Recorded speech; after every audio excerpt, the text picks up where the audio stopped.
It's one of the great conundrums of authors everywhere. Am I writing an autobiography or a memoir? We are going to clear all of that up for you today, so please stick around.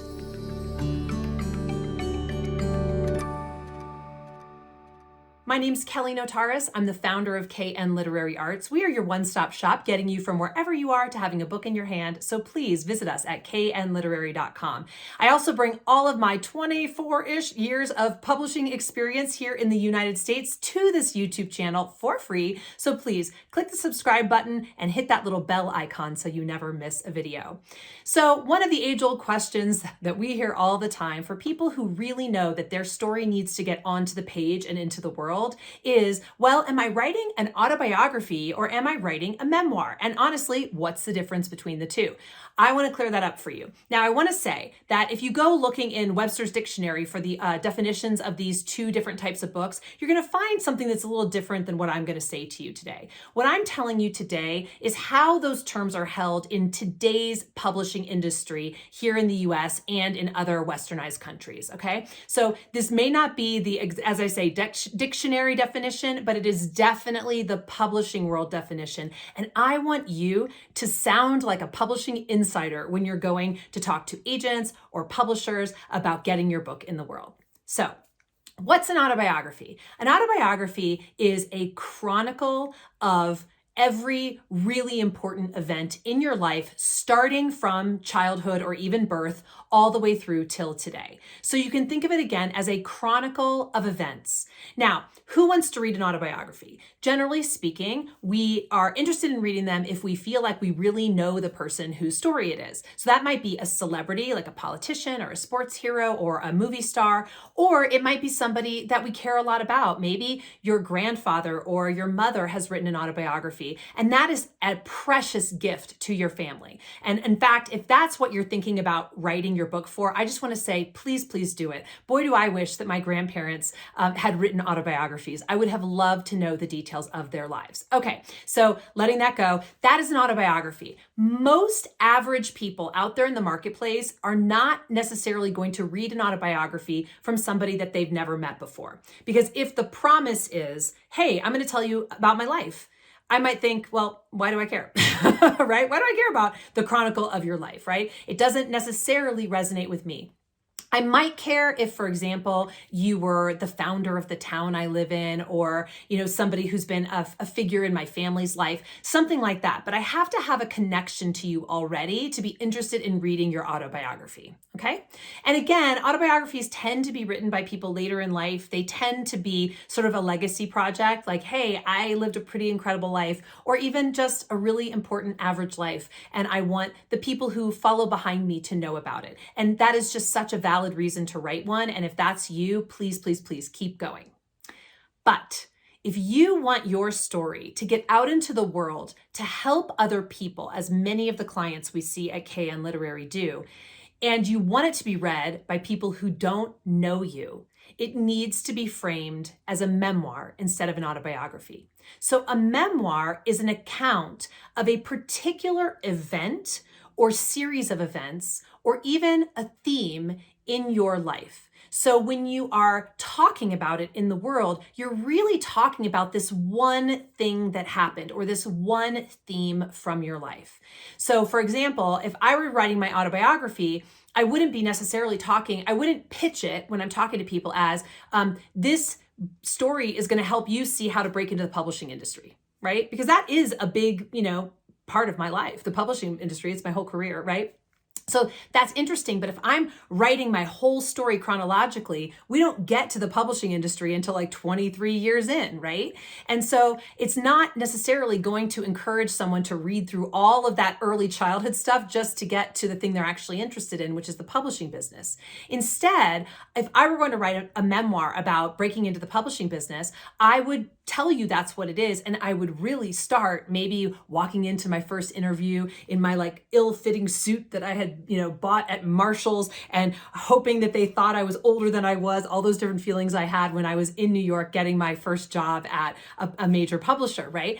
I would start there. And the book itself would be really bookended or framed around my time in the publishing business. Okay. So you see how that's different? I can tell you, hey, I'm writing a book about my time in the publishing business. And you're like, oh, that's actually really interesting. I've been wanting to write a book. And maybe there are a lot of other people out there who've never heard of me before, but they actually are interested in that publishing, angle for some reason. They don't really mind that they don't know me. They may still pick up the book. So it makes it so that somebody else is going to be interested in reading it even if they don't know me. And I want that for you as well. Okay. So for example, we have a lot of people at KN Literary who want to write on the theme of overcoming illness, for example. Maybe they made it through cancer with the help of natural, remedies in addition to their Western medicine that they went through, right? And they want to tell you about how they did that so that you yourself can either use that if you ever need it or help another friend who might be going through cancer. And if you have a friend going through cancer or you yourself are, you may want to really read someone else's story and get the insight that they gathered, right?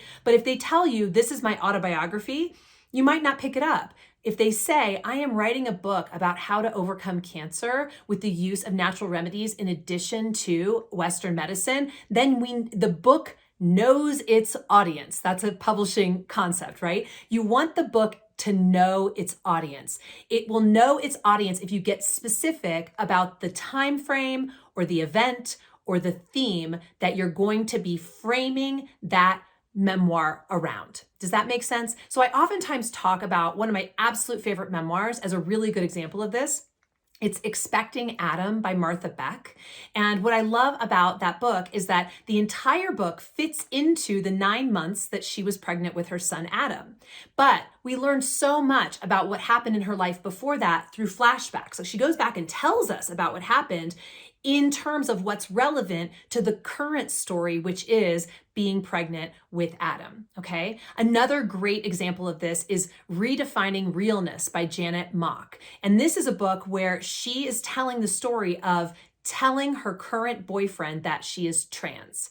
And so we start off with the fact that she's met this amazing man and she's so excited about him and thinks he could be a keeper, but she has to tell him that she started off her life in a male body. And so she tells us at the time, she goes back in time and explains what it was like to grow up and to know that she was a woman, but she was trapped in this boy's body. And all of those different pieces of her childhood fit into the book. But the framework is she's telling this man that she is trans. And so it really takes place in a very short period of time, the present day action, but we get a lot of flashback along with that. All right.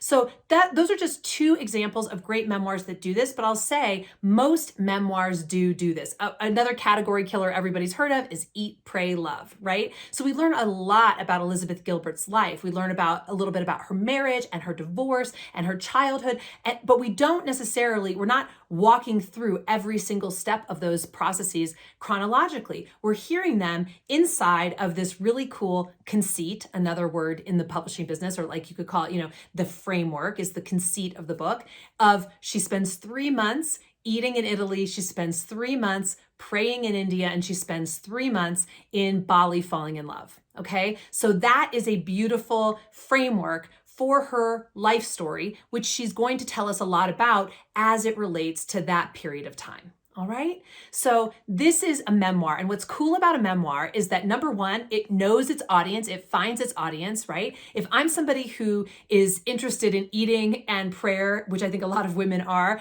and love, obviously, I'm going to be drawn to that book. In fact, I remember I got a galley of that book, meaning an early edition of it before it ever hit the shelves. And I was reading it on the New York subway, and I've never, ever had so many people come up to me and say, what is that book? They loved the cover and they loved the title. It's just something about it had that like energy that it wouldn't have been if it was My Life by Elizabeth Gilbert, if you know what I mean, right? So we really want to see how we can choose that framework that's going to sizzle when people see it, and it's going to make them want to pick up the book even if they don't know you. And the other cool thing about writing a memoir is that you don't write just one memoir. You could, but you don't have to. You can write many memoirs because each different event or different theme that you have worked in your life or experienced can be its own book and its own story, and it will find its own audience. So with that, I wish you well. Please let us know down below. Are you more of an autobiography person or are you more of a memoir person? And which one feels like the right place for you to start? We would love to help you if there's any way. We do coaching, we do editing, we do collaborative writing, self-publishing, you name it. Please don't hesitate to go to knliterary.com and schedule a free, no obligation call with one of our awesome publishing consultants. We'd love to talk to you. All right, with that, I leave you and I say, as always, happy writing.